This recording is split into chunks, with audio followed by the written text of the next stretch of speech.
Coming up, neighbor helping neighbor. California has answered the call to aid in the response to fires in the west and Hurricane Harvey. Now with Hurricane Irma aiming toward Florida, what happens next? It's really our responsibility to support our other states when they've got these kinds of events. Find out how California balances assisting other states while keeping enough resources back at home and where training is done to be ready even before the request is made on this edition of Inside Look.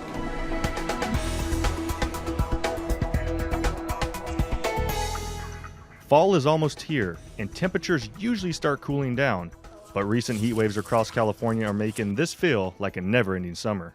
Californians are flocking to rivers and lakes throughout the state, and without one of these jackets, you might need one of those guys. It was here, on a warm, sunny day in May, that members of the Sacramento City Fire Department navigated swift-moving rapids down the American River to practice vital training techniques. We're always training for that sudden, no-notice, sudden event where it's a fast rising water event where maybe people are trying to evacuate because the dam broke, because it's flooding, the levee broke, whatever that situation might be, and they're trying to evacuate. Just 3 months later, those skills were called upon some 1,900 miles away to aid in the response of one of the worst hurricanes to hit the U.S. in the past decade. Hurricane Harvey ravaged southeast Texas, displacing thousands and setting new rainfall records. Back in May, the swift-water training was executed for this exact type of scenario.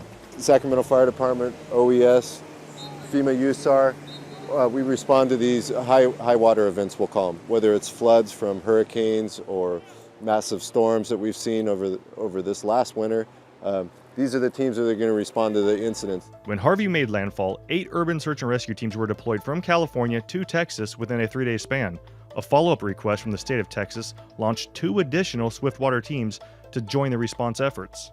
Swift-water teams from Ventura County and Long Beach City conducted waterborne wide-area search operations.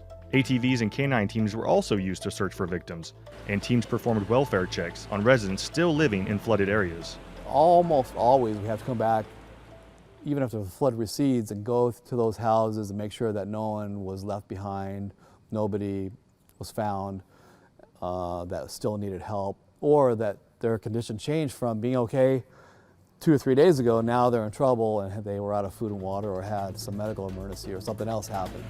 As searches and cleanup were ongoing for Harvey, another potentially devastating hurricane was forming in the Atlantic. Irma, a Category 5 hurricane and its projected 180-mile-per-hour winds threatened to pound Florida and nearby islands. While work continued in Texas, California was prepared to reshift personnel to the east to respond to Irma when called upon. It's not uncommon, it hasn't been unheard of to have 3 or 4 hurricanes come in, within pretty close proximity time-wise, and have the systems scrambling to meet each of the scenarios, and always keep capability back here in California. So what's left? How does California assist 2 states in response to hurricanes and also keep enough resources here in reserve in the event of a disaster back home? Are we still protected? Managing those resources and requests is often a delicate task. Our job here at the Office of Emergency Services is to constantly manage resources and what we call drawdown. We look at all of the events that are currently taking place within the state, across the country, and around the world. We look at what requests are made to us from other locations, and we're constantly balancing the number of resources available to the needs that there are. For now, Californians watch from afar, hoping for the best for those already affected in Texas and for those in the path of another devastating hurricane in Florida.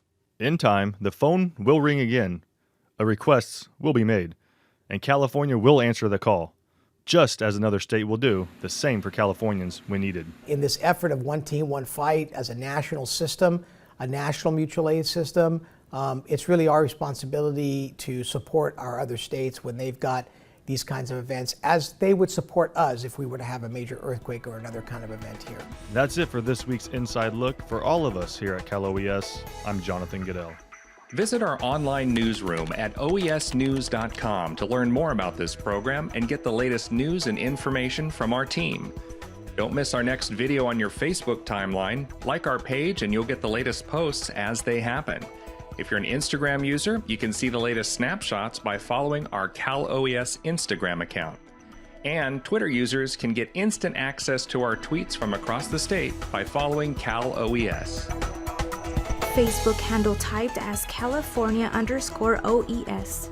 Instagram and Twitter CalOES handles are typed as Cal_OES.